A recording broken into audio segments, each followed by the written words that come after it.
Rollins? Oh, me. Oh. You still live over in the sticks? Yeah. Well, good for you, I huh? live at Monterey now. That had to make me lame. I needed that big leg. I know you will, buddy, back in the old days, yeah. Yeah. Sure do. How you doing, Bob? Oh, I'm doing fine. Pick back there. Oh, me. He's laying. Sure, take this stick, Lord. Oh, you gonna give it to me? No, Well, ma'am. thank you, I'll Robert. send it to you. I'll send it to you. Look at that. Where'd you get all them snakes put on there? I made that dope on it. What do you think about it? Took me all night to whittle that out.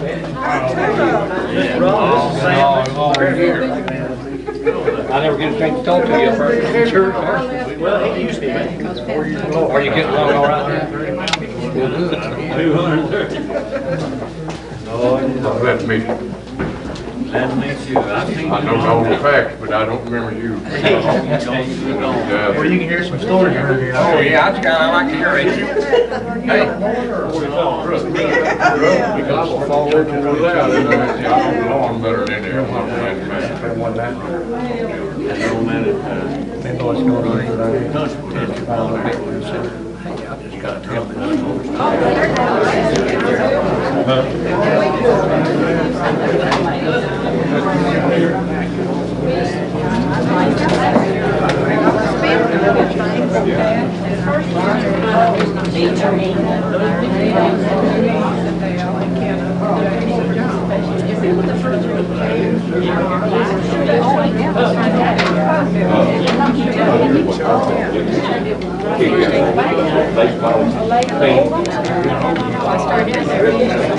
That's what I thought.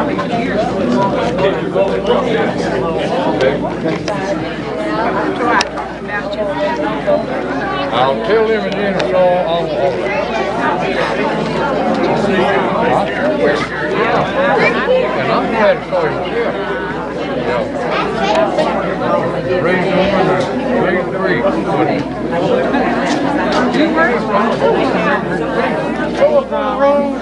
Gladys England Davis and her sister Pat.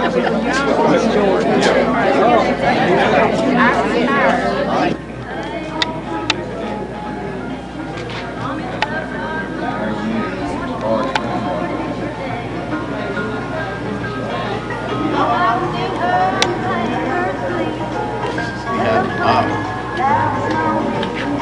This is John Hickey's collection. This is the quilt Joy bought. All the ladies' names on it from Ravenscroft.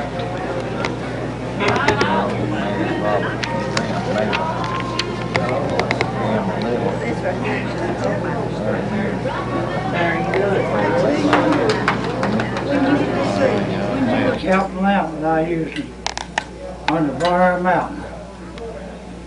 And this lump of coal come from out of a mine down there in that early 40s. And that's my last mining Captain Mountain. When did you quit mining?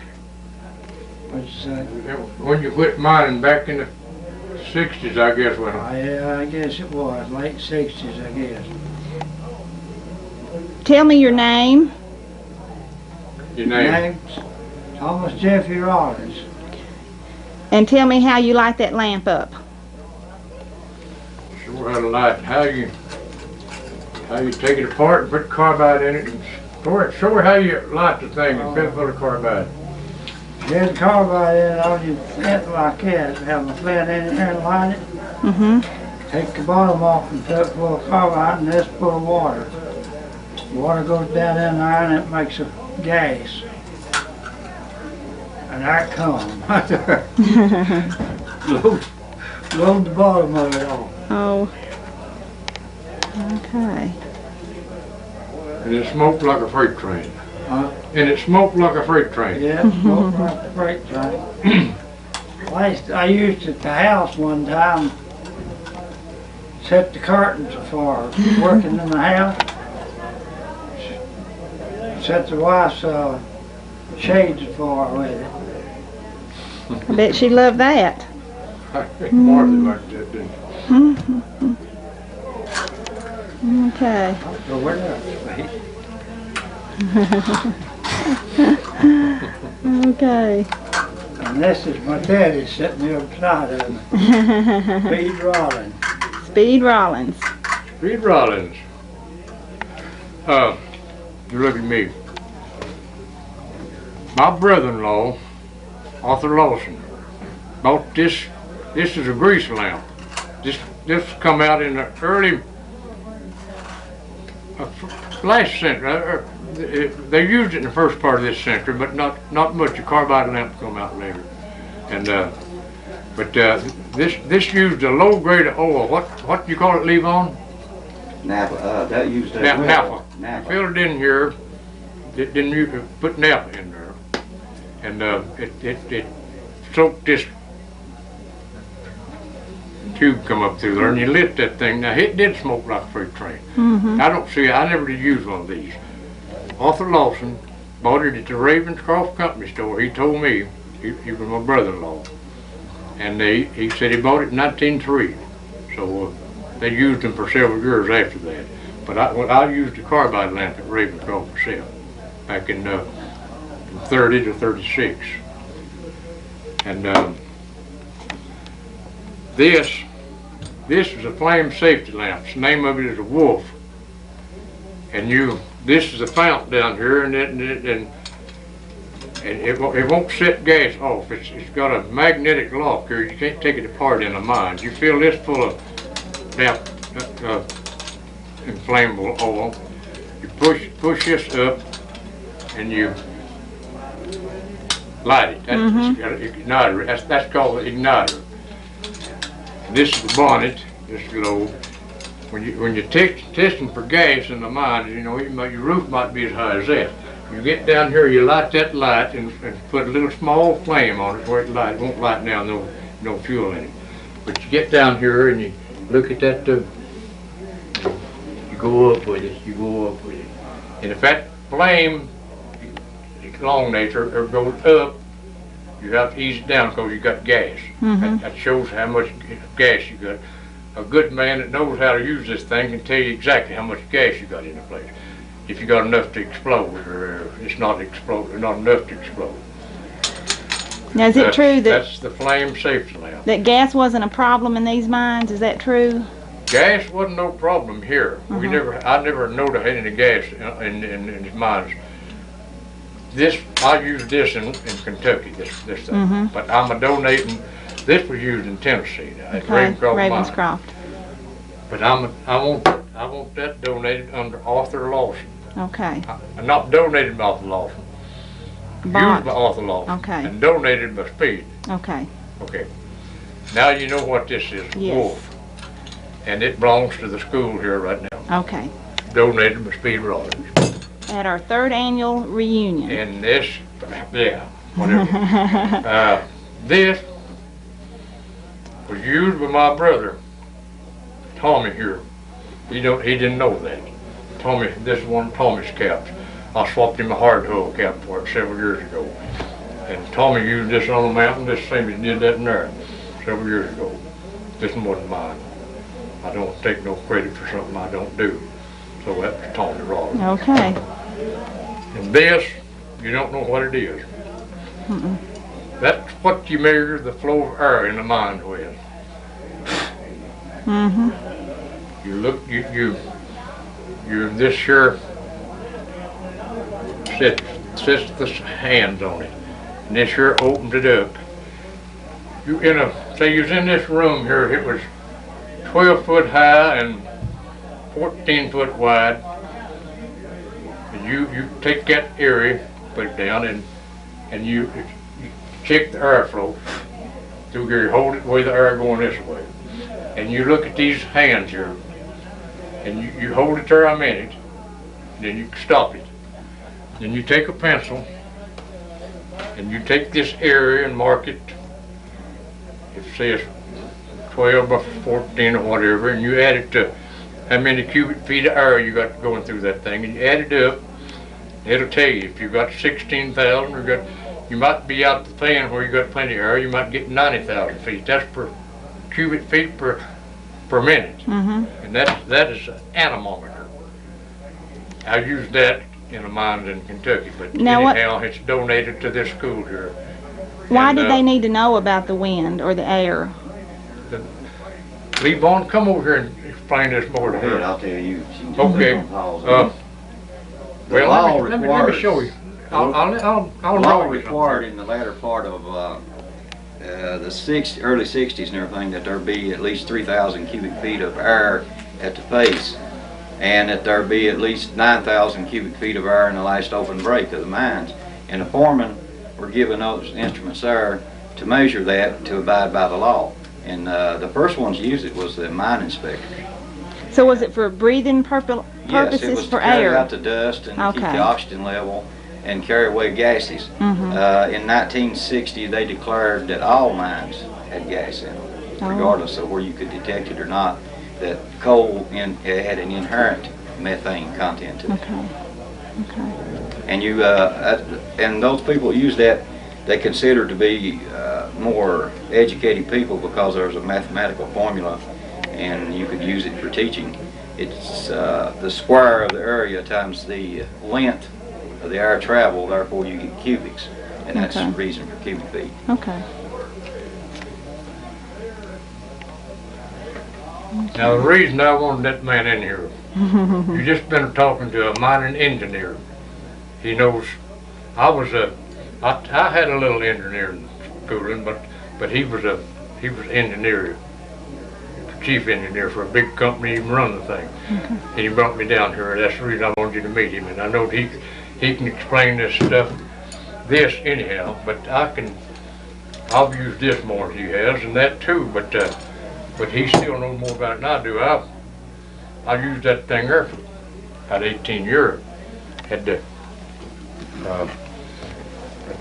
They no longer use those in the mines. They became replaced by a oxygen methane detector called a SE2000X as of July of last year.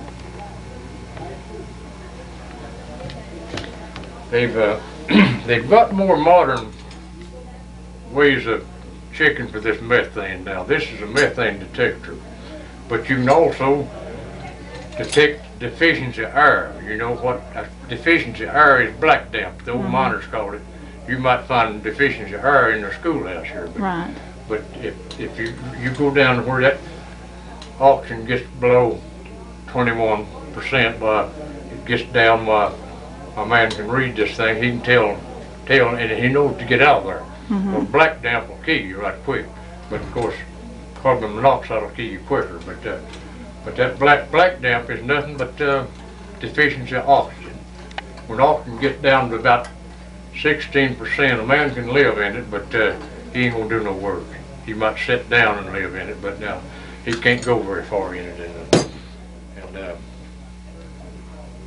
this thing, I'm gonna explain this thing to you. I never used one of them, and I'm glad I didn't. Well, they actually, I don't see how man could see this oil come up through there. They used a whale oil in it too. It was a slow burning oil. You could put gas in it, but a lot of blow up. Yeah. Burn too fast. And you have to take this apart. Use a magnetic lock. You put a magnet on here. That's two magnets there. And then you open it outside and fill that fuel, and when you get inside, you can't take it apart. You got it. That's a magnetic lock. That magnet pulls these locks out it, and you fill it up outside. But you get inside, you can't take it apart. That's what makes it permissible. And if that thing's broke, it's not permissible. If this thing's damaged anywhere, it's not permissible. Permissible means that it won't ignite gas. Okay. This is a bonnet up here. There's a little air come through there. And this is set on, it's got gauzes in here. Made out of screen. There's two gauzes runs up in there. And that just lets a little bit of gas in there, not enough to explode. If too much gets in there, like you're raising it up there, and that flame gets too high, this thing will blow up inside, and it makes it dangerous in gassy mines. Let me ask you a question. Yes, ma'am. This is the first time that we've had both of you together on video. Did you mine together in the mines? Me? And Tommy? No, I worked, I never did work where he did, and he never worked where I did. I worked at Ravenscroft. Okay. And, you know, we talked about Ravenscroft last year, you remember that? Mm-hmm. I didn't read that book, Coal Mining on the Mountain, before I made this talk about the town, you know. Could I say something about that Ravenscroft mine? Mm-hmm. People's got a misconception of that Ravenscroft mine. Some of them probably back then was mad because it shut down. But I can tell you the truth. I was there, along with the union and worked in the mine. I believe 90% of the men were glad it shut down, because it's a hard place to work. And if we went back to work for a 10% cut in wages, if we wouldn't work 3 months till they'd posted a notice on the board outside, you'll have to take another 10% cut. And 10% from nothing, you figured out. Mm-hmm. It ain't much. And, You ever get down on back down? no. I have. Yeah, well, it I have. bust your brains out. Now what's I that? think I feel Black down. effect He's of talking it about that today. bad air. Oh. He said he got down on it one time. I never Oh. was down on it, but Like that was a lack of oxygen. Okay. Lack of oxygen. the good mines kept their mines ventilated. That air reading, you had to keep this air reading. You wouldn't have over 20, 30,000 feet going around the face. But at the fan, you'd have 90,000 feet, but it had to travel maybe miles through the air courses to get from a fan back. You'd pull it through a hole over here, and then you go around. When it swept the face, if you had gas up there, this air, what air would sweep this gas away. That's the reason it had to have. If you didn't have gas, you could work in the mines that had less air, but you couldn't work where it got down where it would be, you know, it would get below 15, 20, 16% anyhow. You couldn't work in it. But of course, oxygen, he can tell you, it's about 21%. The rest of it's made up of other all kind of gases. A little dioxide in it, but what's the main one? Air, made up of Argon, hydrogen, nitrogen. yeah, hydrogen, nitrogen. Nitrogen is most of air. Of course, you know that. Did you ever worry about each other? Sure, yeah.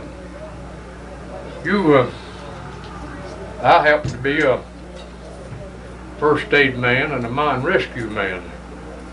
But if I was working in there, it'd be better if somebody else was a mine rescue man or a first aid man if I got hurt. If I got hurt and he didn't have no first aid or stuff like that, he couldn't help me. He could help me, but sure you worried about yourself and the other buddies. You worried about your buddy. We had a saying: when you seen one, you met him, be careful, buddy. Always, everybody's buddy in the mine. Mm-hmm. Buddy, call him buddy.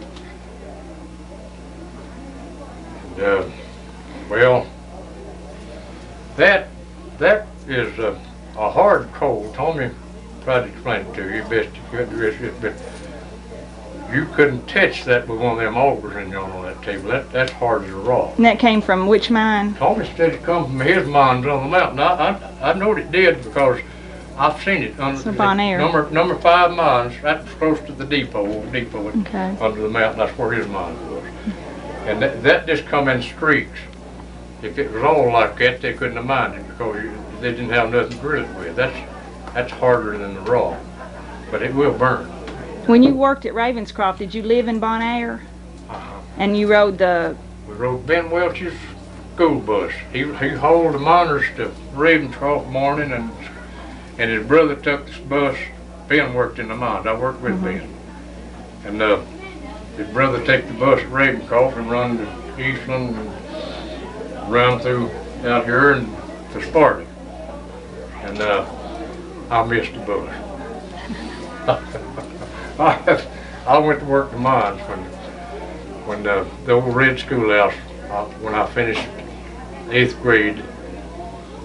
But now I've studied everything in the world since I left there. Geology and engineering and courses. I took a course in engineering for two years one time. But that fella is graduated engineer. He can tell you if anything that I can't tell you, but of course, I know you want to know about the mountain. But I didn't want to get that off my chest. I read that book after I was here last year. I bought it and took it home with me. And there's some people in there, they give excuses why the mines shut down and the miners shut the mines down, but we had a hand in shutting it down. I can say that, but I will say one thing. It was a blessing, I think, it did shut down because it wouldn't have lasted another year no how. Anybody ever asked you when I moved on the mountain till 1917? 1917. I was a year old when I moved on this mountain. Okay. So you were raised in it all? All the rest of them all stayed on myself. You didn't get that for the name over there. That's Levon Baker. Okay. He's an old friend of mine for years and years. Hello, Marty. And that's his first trip down in this part of the country, but he's been everywhere. But yeah, come on in, Marty.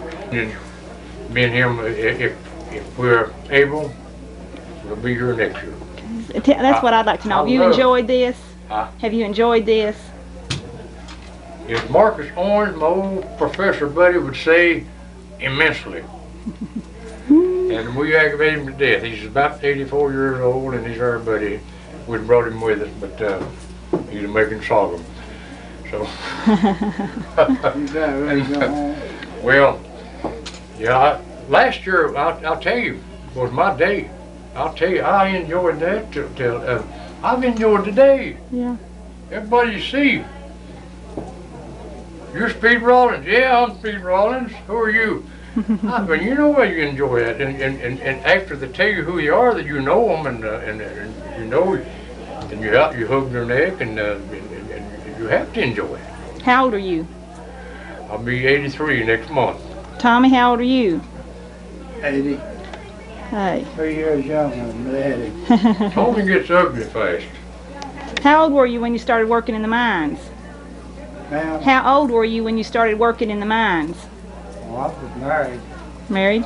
Oh, I needed about. Well, Tommy's up in his 20s and he started mining. I started mining in 1940. March 1940 when I started mining. What did you do before that? Well, just everything, yeah. Just here and yonder. Most of Tommy's work, he's done a lot of trucking. He hauled coal and sold it back I then. haul Tommy. coal, run in the mines. I haul a lot of coal. Okay. Worked in Monterey. Sold it local, and we shipped a lot. I mean, A.J. Donaldson shipped a lot of coal. We sure are glad to have you today. Hope you've enjoyed it. I can't hear somebody Yeah, else. he's enjoying it. But now, talking about me, and that gentleman over there is enjoying it, but now, I'll tell you, I really enjoy it, and I hope I think it's all to God that I'm back here next year, and I could bring some more stuff. I could bring one of them augers, but you can't get an auger in a car, Yeah. and it's hard to bring them. But I'll be back, and he'll he loves this country. And we come through that tunnel over at Cumberland Gap yesterday. First time I saw it, I was in to come across the gap, and that gentleman he was one of the bidders on building that tunnel. But Joseph Smith. You want me to tell you about this? Mm-hmm. Let me ask Tommy if he knows what it is. Tommy, you Okay. know what that is? That's a dummy stick. That's what. Roll down is on, yeah. Yeah. Roll down is on, yeah. This, they use this, Linda, to make up their shots. They use black powder, and this is a dummy stick. And they would put so much powder, sometimes they put 12 inches, 18, 24 inches of powder in a shot when they tamp their hole up. And that's what that's for. That's a dummy stick. That's the first one I've seen in many a day. Did you? That's old man Charlie Young. Old man Charlie Young. Charlie Young. You remember old man Charlie Young? You don't know it? That'd be I Clifton. didn't use one of them in mine. I just Oh, rolled right away. Well, but they Did you did. use one of them? Oh, my uncle did. I never used My one. uncle used one, and Daddy used one, and they bought their paper. Yeah. And that they used on. And And Linda, this right here is a Jim Crow. Right, Tommy? That's a Jim Crow. Other words, it's a rail bender. Was Archie Smith, is he your uncle? My daddy. Daddy. Yeah. You and your daddy's when I used to haul coal off from over All there. right. Yeah. Yeah, I pulled them in load coal off. Yeah, I know it. Yeah. And now JC has, this is JC Blaylock. I didn't tell you who he is, and he can tell you what he got. If you ever get this museum, I'm J.C. Blaylock. Okay. If you ever get this museum going, I've got a bunch of stuff that I'm going to donate. Donate to you. Yeah, I'm going to donate it to you. So that way the community, the people, the grandchildren, all that, see what it is. That's what we want. We want He has a to bigger, keep it. a bigger one of these and better. He has a good one. This one's You- pretty well roasted. You know out. where we got that? Yeah. When we went on our field trip at Corolla. That's what They picked up all kinds of stuff Well, and we that's had no what that idea. was right there. And explain how it was That's the used. rails there. They bent the rails to make them curve. I said, does anybody know what that is there? No. And I said, that's a Jim Crow. Yeah. Jim And Crow. I don't know where Crow or Fro. It's one Okay. of the two. Well, they- Jim we Crow. just- Crow. That's Crow. That's what I always heard it. That's all Okay. I've ever But it heard was a Jim Crow. rail bender. Okay. Well, but going back to the dummy stick, they knew how much they needed to make a certain glass. It was They estimated. drill their holes just like they'd have a shot, maybe 4 foot, well, I mean a slab. They shoot a slab. They drill behind this, and they had a cut in here. They cut it out, and they knew how much powder it took to blow it out in there, and that's the way they done it. Yeah. Because in a room, they would shoot, but they knew how much these old fellas knew just exactly how much powder put in that hole. Show me the markings on it. I'll get it on video. It Uh, ain't gonna work. It It doesn't. has too. Yeah, it's got some right there. See right there? What is it? It's just a round cut they I got don't on know it. what it is. I had never. I figured that's what it is. It may. It Oh, may that be. could be a distance. A You know, the foot. length. Distance right there, right there's another one. That's probably 12 Well, I'd say inches. that's what it is. 12 inches, probably Yeah, 16. yeah. 14. Learn something every day, don't you? Oh, that's what they do. But when they opened their black powder, they had black powder and they rolled this paper up and they'd take I've seen my daddy and them take a pick and open that black powder, stick a pick in it, Yeah. turn it up and dump it right in there. You've seen that, and I bet you've done it too, ain't you? Never did, huh? That's before my time, I can't. Well, I've used them myself. Ah. Tommy, you ain't. I Oh, never you used I am. You never bought 25-pound kegs of powder? Yeah, I wrote that kind of powder. They buy them 25-pound Oh, kegs, just, they just take a pick and stick it in that thing and pour it out into this shot. They take it. It was 25-pound keg, and they take it. You I know, had and 2 they sticks of hold that stick nut in powder, there. fixed Put it a on bunch the of shoulder. hole, put in a hole one time, looked around, and 2 inspectors come in and I sat down on that stick to fix the powder. Yeah, you done a lot of things was supposed to. Yeah, I'll in tell the you mine. what. But, anyway, Jay says he's got a breastplate, he got a diver that you use with the auger that we drill with. We don't have one now. We haven't got one right here. And won't you go see Benny Willis? Won't you see Benny? I was hoping he could come today. Please, I don't believe he's ever heard. All right. Were you here last year, Mr. Blaylock? No. This first time? Have you enjoyed it? Huh? Have you enjoyed it? Oh, I wouldn't miss it for anything anymore. I wouldn't miss it Anymore. By the way, they talk about Earl Webb going up to the big league. Right. He went up to the Dodgers. He did? Yeah. Well, I got to play one game against the major league. well. Yep. He played AAA. Yeah, and I played against the first colored man that ever broke into the major league, Really? Jackie Robinson. Yeah? Remember the other night, Young 22? Right. Done And some his manager I played used to against be, him. what was his name? Huh? Your manager and your, was for Cleveland here a couple of years. Don Zimmer. Don Zimmer. Yeah, Don What, Zimmer. what position did you play? I was an outfielder, Mm-hmm. but mostly right field. Played right field most of the time. Don Zimmer, he stayed up there 40-something years. I played against him. I guess he's still Or there. with him, and also played with Johnny Putters. Hmm. He used to be a pitcher. Oh, they pitched for the old Dodgers. Yeah, that's why they was in Brooklyn. Brooklyn Now Dodgers. they're in Now California. it's Los you know. Angeles Dodgers. Yeah. But Well, I had a chance there, but I lost it. you just give it up. Okay.